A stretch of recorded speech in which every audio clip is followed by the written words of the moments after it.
नमस्कार दोस्तों, जी फैक्ट के डिजिटल प्लेटफॉर्म पर आप सभी का स्वागत है। कल का रिवीजन कर लेते हैं एक बार। पोखरमाल राजरानी गोयल स्मृति राजस्थानी कथा साहित्य पुरस्कार किसे दिया जाएगा?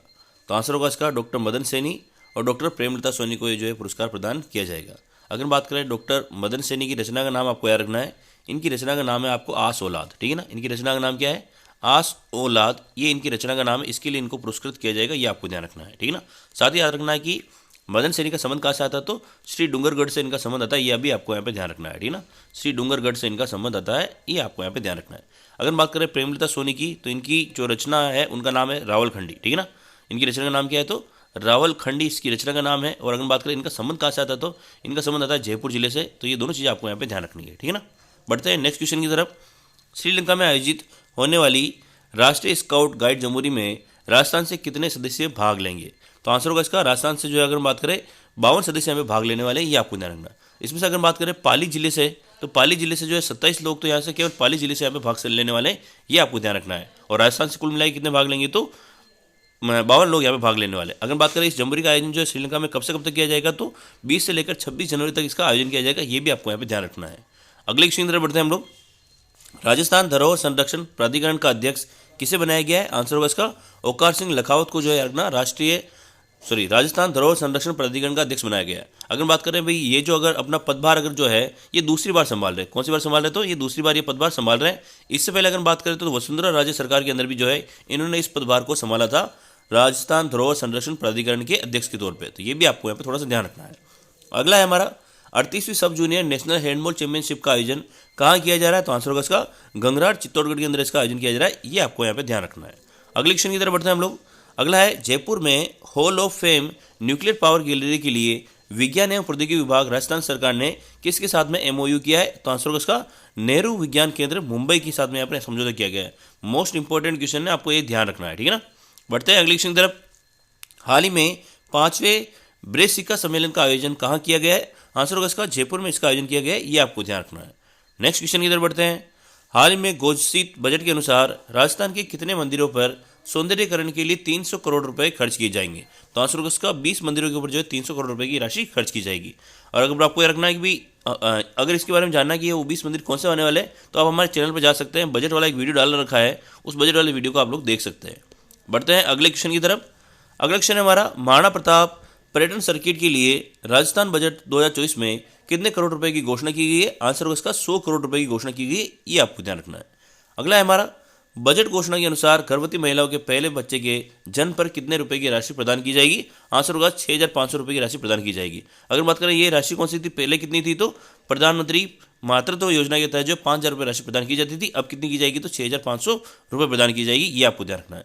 अगला है हमारा राजस्थान के सर्वोच्च विधि अधिकारी महाधिवक्ता के पद पर किसे नियुक्त किया गया है? आंसर होगा इसका आर.के. अग्रवाल को, ठीक है ना। ये किसका लेने वाले हैं? तो एम सिंघवी का स्थान ये लेने वाले हैं, ये आपको ध्यान रखना है, ठीक है ना। तो ये भी काफी इंपॉर्टेंट क्वेश्चन होने वाला है एग्जाम की दृष्टि से। अब हम लोग करेंगे हमारे आज के करंट अफेयर्स के क्वेश्चन। नंबर 1 की अगर बात करें, केंद्रीय गृह मंत्रालय द्वारा जारी देश के टॉप 10 पुलिस थानों की रैंकिंग में किस थाने को राजस्थान का सर्वश्रेष्ठ थाना घोषित किया गया है? अगर बात करें सर्वश्रेष्ठ थाने की दृष्टि से, तो किशोरपुरा थाना जो कोटा के अंदर स्थित है, इसको जो अगर बात करें राजस्थान का सर्वश्रेष्ठ थाना घोषित किया गया है। यानी राजस्थान के सबसे नंबर 1 पे जो सर्वश्रेष्ठ थाना आता है वो कौन सा आता है? तो किशोरपुरा थाना आता है, ये आपको यहाँ पे ध्यान रखना है, ठीक है ना। अगर बात करें देश के सर्वश्रेष्ठ थाने के बारे में, तो देश के सर्वश्रेष्ठ थाने की आपको याद रखना है राजेंद्र नगर थाने को, ठीक है ना। किसको याद रखना है? राजेंद्र नगर थाने को आपको याद रखना है, जो कि कहाँ स्थित है? तेलंगाना के अंदर स्थित है, ठीक है ना। ये जो है देश का सर्वश्रेष्ठ थाना घोषित किया गया है, तो ये आपको यहाँ पे ध्यान रखने वाली बात है। तो ये काफी इंपॉर्टेंट क्वेश्चन आपके लिए होने वाला है, आप इसको नोटिस जरूर कर लें। केंद्रीय गृह मंत्रालय ने राजेंद्र नगर स्टेशन तेलंगाना को देश का सर्वश्रेष्ठ पुलिस थाना घोषित किया है। बढ़ते हैं अगले क्वेश्चन की तरफ।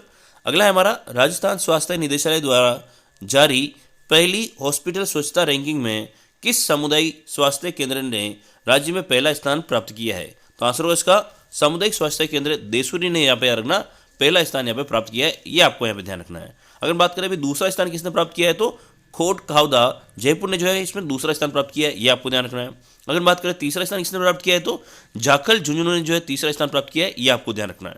अगर बात करें लास्ट ऑप्शन के बारे में डांगलेवास जोधपुर की, तो याद रखना ये सबसे फिसड्डी रहा है, ये ठीक है, ये आपको यहाँ पे याद रखना ये सबसे फिसड्डी यहाँ पर रहा है, ये आपको थोड़ी सी नोट करने वाली बात है, ठीक है ना। तो इसके बाकी 3 ऑप्शन तो आपको याद रखना है कि भाई सबसे पहले कौन सा रहा है, तो सामुदायिक स्वास्थ्य केंद्र देसुरीपाली जो सबसे पहले नंबर पर रहा है, कोट खावदा जयपुर जो है दूसरे स्थान पर रहा है, झाकल जयपुर जो है तीसरे स्थान पर रहा है, और डांगलेवास जो है सबसे फिसड्डी रहा है। ये आपको यहाँ पे ध्यान रखना है, ठीक है ना। बढ़ते हैं इसकी डिटेल के बारे में कि पाली जिले के दूसरे ब्लॉक देसुरी ब्लॉक की जो घाणेराव सीएससी है यानी सामुदायिक स्वास्थ्य केंद्र 86 अंकों के साथ में पहले स्थान पर रहा है।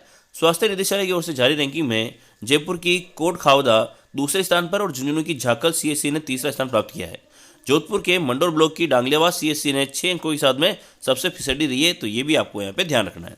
अगली क्वेश्चन की तरफ बढ़ते हैं हम लोग। अगला हमारा गोपाल क्रेडिट कार्ड योजना के तहत गोपालक को है ना, किसकी बात हो रही है यहाँ पे, गोपालक की यहाँ पे बात हो रही है। गोपालक या जो किसान है उनको अगर बात करें कितने रुपए तक ब्याज मुक्त ऋण प्रदान किया जाएगा, तो आंसर होगा इसका 1 लाख रुपए जो है यहाँ पे जो है ब्याज के बगैर यहाँ पर जो है ऋण प्रदान किया जाएगा। किस योजना के तहत, तो गोपाल क्रेडिट कार्ड योजना की। इसकी घोषणा किसमें की गई है, तो बजट के अंदर इसकी हाल ही में घोषणा की गई, ये ध्यान रखना है। अगर बात करें इसके ऊपर सरकार के ऊपर कितना खर्च आने वाला है, तो सरकार के ऊपर 150 करोड़ रुपए का इससे खर्च आने वाला है, ये आपको यहाँ पे ध्यान रखना है, ठीक है ना। थोड़ी सी डिटेल जान लेते हैं इसके बारे में कि भाई प्रथम चरण में गोपाल क्रेडिट कार्ड योजना के तहत 5 लाख परिवारों को इसका लाभ मिलने वाला है। साथ ही साथ इस पर जो है 150 करोड़ रुपए का खर्च भी गवर्नमेंट के ऊपर आएगा, ये आपको यहाँ पे ध्यान रखना है, ठीक है ना। इंपॉर्टेंट क्वेश्चन है, मोस्ट इंपॉर्टेंट क्वेश्चन है, योजना से संबंधित है और बजट में घोषणा की गई है।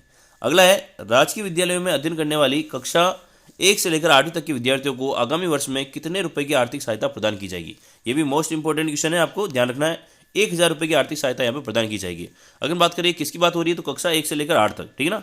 कक्षा 1 से लेकर 8 तक तो सभी वर्ग को, यानी वो बालक है या बालिका है सभी को यहाँ पर जो है रखना एक तरीके से आर्थिक सहायता प्रदान की जाएगी। लेकिन अगर हम बात करें कक्षा 9 से लेकर 12वीं तक की, इसमें केवल अगर बात करें तो छात्राओं को ही केवल ये सुविधा प्रदान होगी, ठीक है ना। यानी छात्राओं को क्या मिलने वाले हैं, तो 1000 रुपये मिलने वाले हैं। यानी ये आपको ध्यान रखना है कि छात्राओं को तो लेकर पहली कक्षा से लेकर 12वीं कक्षा तक जो है 1000 रुपये की आर्थिक सहायता प्रदान की जाएगी। लेकिन अगर हम बात करें छात्रों की, तो छात्रों को याद रखना केवल 8वीं क्लास तक 1000 रुपये की राशि प्रदान की जाएगी, तो ये आपको ध्यान रखना है, ठीक है ना। जानते हैं थोड़ी सी डिटेल। ये सुविधा राजकीय विद्यालयों में अध्ययन करने वाले सभी विद्यार्थियों को दी जाएगी, यानी कक्षा 1 से लेकर 8 तक की बात हो रही है। फिर कक्षा 9 से लेकर 12 तक जो है छात्राओं को 1000 की आर्थिक सहायता प्रदान की जाएगी। और इस योजना से अगर बात करें तो 70 लाख से अधिक विद्यार्थी यहाँ पर लाभान्वित होने वाले। सरकार जो है सरकारी स्कूलों को प्रमोशन करने के लिए जो इस योजना को लेकर आई है, ये आपको यहाँ पे ध्यान रखना है। अगला क्वेश्चन हमारा, नेशनल टाइगर कंजर्वेशन अथॉरिटी ने अलवर जयपुर दौसा क्षेत्र का 607.66 वर्ग किलोमीटर वन क्षेत्र किस अभ्यारण्य में शामिल किया है। तो यहाँ पर बहुत बात हो रही है, ये क्षेत्र जो है कहाँ पर था, वन क्षेत्र की बात हो रही है ना। अलवर जयपुर दौसा क्षेत्र का जो है 607.66 वर्ग किलोमीटर वन क्षेत्र को किस अभ्यारण्य में शामिल किया है, तो आंसर होगा इसका सरिस्का अभ्यारण्य में इसको शामिल कर दिया गया है। अगर बात करें सरिस्का अभ्यारण्य का पहले जो था वो कितना था, तो 1213 वर्ग किलोमीटर इसमें पहले आ रहा था। अब और कितना शामिल कर दिया गया है इसमें, 607.66 और इसमें शामिल कर दिया गया है। यानी अगर हम बात करें टोटल मिला के तो 1820.66 जो है वो अब नया जो इसका वन क्षेत्र हो गया है, ये आपको यहाँ पे ध्यान रखना है, ठीक है ना। पढ़ते हैं इसकी डिटेल के बारे में कि भाई इस सरिस्का अभ्यारण्य का वन क्षेत्र 1213 वर्ग किलोमीटर से बढ़कर अब कितना हो गया है, तो 1820.66 वर्ग किलोमीटर हो गया है। और इसमें वर्तमान में जो है 30 टाइगर रहते हैं, ये भी आपको यहाँ पे ध्यान रखना है। बढ़ते हैं नेक्स्ट क्वेश्चन की तरफ। आंध्र प्रदेश में आयोजित 67वीं राष्ट्रीय कबड्डी प्रतियोगिता में भाग लेकर राजसमंद की किस खिलाड़ी ने रजत पदक प्राप्त किया है, तो आंसर होगा इसका रिया कुमावत और हर्षिता कुमावत, ठीक है ना। इसका दोनों आंसर हो जाएगा, यानी उपरोक्त दोनों इसका आंसर होने वाला है। अगर बात करें भाई रिया कुमावत और हर्षिता कुमावत की, तो याद रखना ये राजसमंद डिस्ट्रिक्ट से बिलोंग करती है। और राजसमंद डिस्ट्रिक्ट के भी कौन से गांव से, तो बामणिया कला गांव से ये बिलोंग करती है, ये आपको ध्यान रखना है, ठीक है ना। राजसमंद जिले के कौन से गांव से बिलोंग करती है, तो बामणिया कला गांव से बिलोंग करती है, ये आपको ध्यान रखना है। और अगर बात करें इन्होंने कौन से वर्ग में पार्टिसिपेट किया है, तो अंडर 14 वर्ग में इन्होंने पार्टिसिपेट किया है और यहाँ पे रजत पदक प्राप्त किया है, ये आपको यहाँ पे ध्यान रखना है, ठीक है ना। रिया कुमावत से, ठीक है ना, ये सही कर लेना इसमें। रिया कुमावत और हर्षिता कुमावत का संबंध राजसमंद जिले के बामणिया कला गांव से है। इन्होंने अंडर 14 वर्ग में यहाँ पे भाग लिया है, ये आपको यहाँ पे ध्यान रखना है।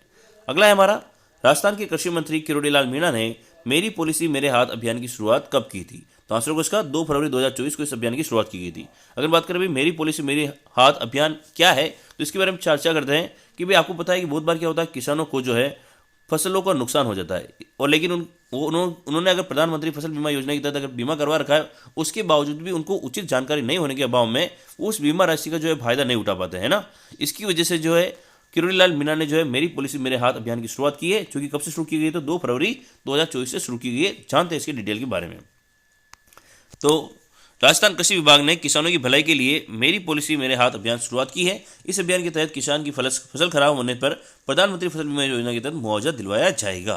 साथ ही साथ याद रखना है कि भी इस अभियान के तहत किसान को फसल खराब होने पर फसल बीमा राशि के प्रति जागरूक करने के लिए 2 फरवरी से लेकर 29 फरवरी तक शिविर आयोजित किए जाएंगे और यहाँ पे पॉलिसी प्रदान की जाएगी। ये भी आपको यहाँ पे ध्यान रखना है, ठीक है ना। अगला क्वेश्चन हमारा, उदयपुर के किस तैराक को दिल्ली में आयोजित हो रही एक्वाटिक चैंपियनशिप के लिए भारतीय अंडर 20 टीम में चुना गया है? आंसर होगा इसका युग चेलानी को, ठीक है ना। युग चेलानी का संबंध आपको याद रखना है उदयपुर से। हाल ही में आपको पता है कि खेलो इंडिया यूथ गेम्स का आयोजन किया गया था, इसमें भी इन्होंने जो है गोल्ड मेडल हासिल किया था, ठीक है ना।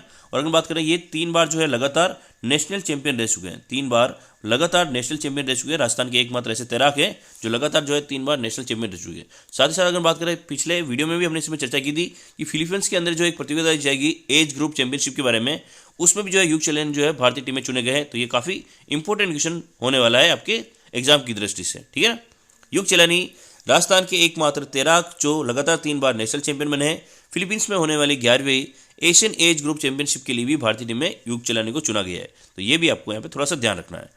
अगले क्वेश्चन हमारा, आदिवासियों का कुंभ कहा जाने वाला वेणेश्वर मेले का आयोजन कब किया जाएगा? तो आंसर होगा इसका 20 से लेकर 24 फरवरी को किया जाएगा। अगर बात करें वेणेश्वर मेले की, तो ये कहाँ पर आयोजित किया जाता है? ये नवाटापुरा में आयोजित किया जाता है, ठीक है ना। कहाँ पर किया जाता है? नवाटापुरा डूंगरपुर में इसका आयोजन किया जाता है। ये आपको थोड़ा सा ध्यान रखना है, ठीक है ना। अगर बात करें भाई वेणेश्वर मेले की, तो ये माघ पूर्णिमा को आयोजित किया जाता है। कब किया जाता है? ये माघ पूर्णिमा को इसका आयोजन किया जाता है। ये आपको थोड़ा सा यहाँ पे ध्यान रखना है, ठीक है ना। इसका मुख्य मेला कब भरेगा? तो 24 तारीख को इसका मुख्य मेला भरे जाने वाला है। बाकी वीडियो आप लोग ज्योग्राफी के अंदर और हिस्ट्री पॉलिटिकल के अंदर आप जानते ही हैं, तो उसकी चर्चा हम लोग यहाँ पे नहीं करने वाले। वीडियो अगर आपको पसंद आया हो तो प्लीज़ वीडियो को लाइक करें, चैनल को सब्सक्राइब करें। जय हिंद, जय भारत।